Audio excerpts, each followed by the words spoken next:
Today is the continuation of a new series, and I believe it will be one of my most exciting video series to date. In this video and in this series, I'm researching some epic basketball stories about some of the greatest players of all time. I'll do my best to research these stories to figure out what specific games they're talking about, and I'll do my best to inform you guys on the details of the event. Today, I have a story from the Lakers' three-time champion, Byron Scott, that he tells about Michael Jordan destroying one of his teammates. Take a listen. Your best Michael Jordan story. Michael Jordan story. In every game that I went in playing against MJ, first of all, I was like, man, I'm happy it's just twice a year. You know, he ain't in the West Coast, I'm happy it's twice a year. And it wasn't I was scared, it was just like, I know this dude's a killer. I said, but I gotta go out here and show up. And it was games where I guarded him, he was 6 for 26. And then there was games, the most he scored on me was 39. But it would take him 30 shots to get it, you know what I'm saying? So I'm like, all right, I'm gonna make it hard on you. That's a hard 39. I'm gonna make it hard as hell. Yeah, you know? it's not an easy. You're gonna respect, I respect you, but you're gonna have to work for this. Right. So it's funny because we played against him in the Forum, and it was my 10th year in the league. So it was my last year with the Lakers at that time. We had drafted a guy, Anthony Peeler. You guys remember Anthony Peeler? Lefty, exactly. So I hurt my ankle. Chicago Bulls coming in town, and unfortunately, I got a sprained ankle. So the trainer's like, I don't know if you're gonna be able to play tonight. And I was like, well, we'll see, let's just wait till game time. So Chicago's bus is coming down the Forum, and I'm walking out, MJ gets off. MJ says, B. Scott, what's going on? I said, what's up, MJ? He said, man, I hear that you're not playing tonight. I said, no, I sprained my ankle. He said, who's guarding me? I said, Anthony Peeler. He said, oh, 50. The rookie? Shit, 50. Swear to God. Hey. So I told Anthony Peeler, listen, MJ, he's probably gonna go for about 50 tonight on you, so just. I go home, I come back to the game, got my suit on. The players go out to warm up, and then Anthony's coming towards the bench, and I say, Anthony, listen. He said he's going for 50 tonight, so what you don't want to do is piss him off. Right. I enjoy guarding Mike, because he was, the one thing I did with Mike is I never got him pissed off. Yeah. I said, this is how you guard MJ. I said, don't be all physical and trying to body him, because he's going to go around you, man. Yeah. I said, back up, give him space, dare him to shoot jump shots, challenge him. He make them. Right. He make a shot, you say, good shot, Mike. You don't talk trash to him so he can go off for 60. You try to kill him with kindness. You don't try to talk trash to him. I got him. Okay. Every time MJ scored, he looked at me on the bench. Told you. 54. No, just be cool. He ended up with 54. So the man could do basically whatever he wanted to do on that basketball court. Now, Byron Scott tells a great Michael Jordan story, but just how accurate is it? Well, let's look at the clues and figure out which game he's talking about. Well, according to Scott, the game was played in the Great Western Forum in Los Angeles. And since these two teams were in separate conferences, we know the Bulls only played in Los Angeles once that regular season. Then Scott said it was his 10th season in the league, which he said was his last year of his first stint in Los Angeles. He also said that Anthony Peeler was a rookie that season. And all of this information lines up specifically with the 1992 to 1993 season, which tells me that I found the game that he was talking about. It occurred on November 20th, 1992, between the 7-1 Chicago Bulls and the 3-3 Los Angeles Lakers. Now, what you need to understand is that Michael Jordan was at his absolute peak of his abilities and at his peak of his intimidating reputation. At this point, Jordan had just won the last two NBA championships. He had just won the last two Finals MVPs. He had won the last two scoring titles. He had won the last two league MVPs. And he was fresh off of leading the men's USA team to an Olympic gold medal. Based on the fact that Jordan had such a strong start to this season, they appeared to be on their way to their third straight championship. To sum it all up, Jordan was winning basically everything in the game of basketball, and everyone was wishing that they were like Mike.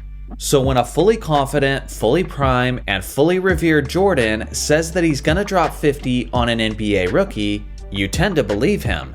Now, Scott was in fact out of the game with a sprained ankle, but to say that a 22-year-old rookie, Anthony Peeler, had the lone assignment of guarding Michael Jordan was a bit misleading. In reality, it was a rotation of 3 guards who had that responsibility. The first was the 6'3" Tony Smith. The second was the 6'2" Sedale Threatt. And of course, the 6'4" Anthony Peeler. The thing is, Peeler wasn't even one of the starting guards for this game, as Smith and Threatt got those honors. Tony Smith was the one who had the first crack at MJ, and Jordan quickly went to work, burying his first jumper just inside of the 3-point line. Now this story is famous for the angle that MJ dominated the contest with his scoring, but that would be selling it short, as MJ was doing just about everything on the court, from the facilitating to the rebounding, and he was even the top shot blocker for both teams.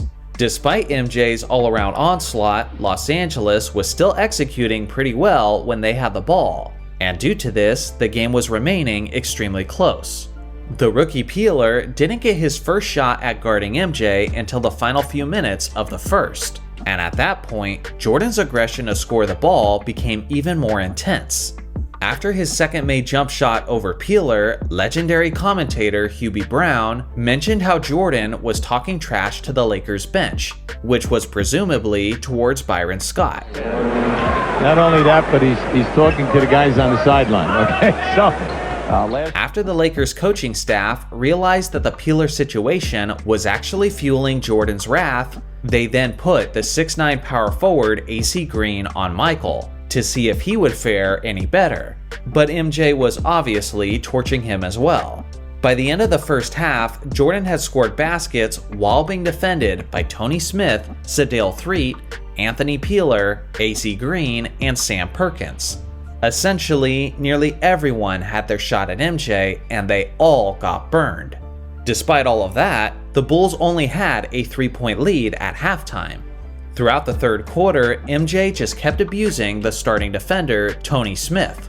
It wasn't until the final 2.5 minutes of the third that Peeler would get another shot. Inevitably, this was yet another mistake by Los Angeles.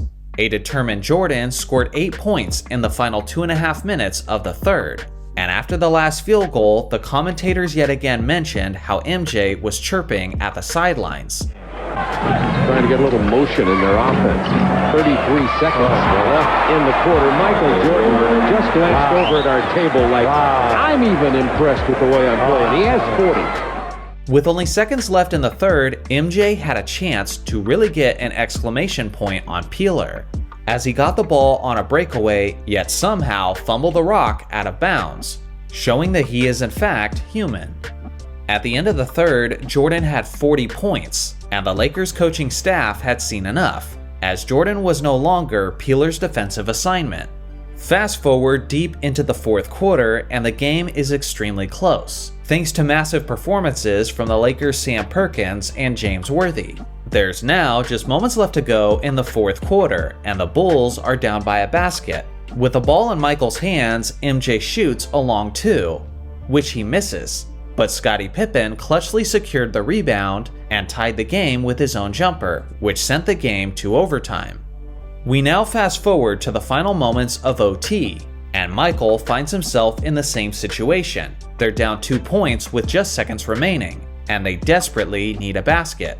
This time, MJ delivers as he drove to the baseline and hit an insanely tough fadeaway over the outstretched arm of the 6'11" Eldon Campbell.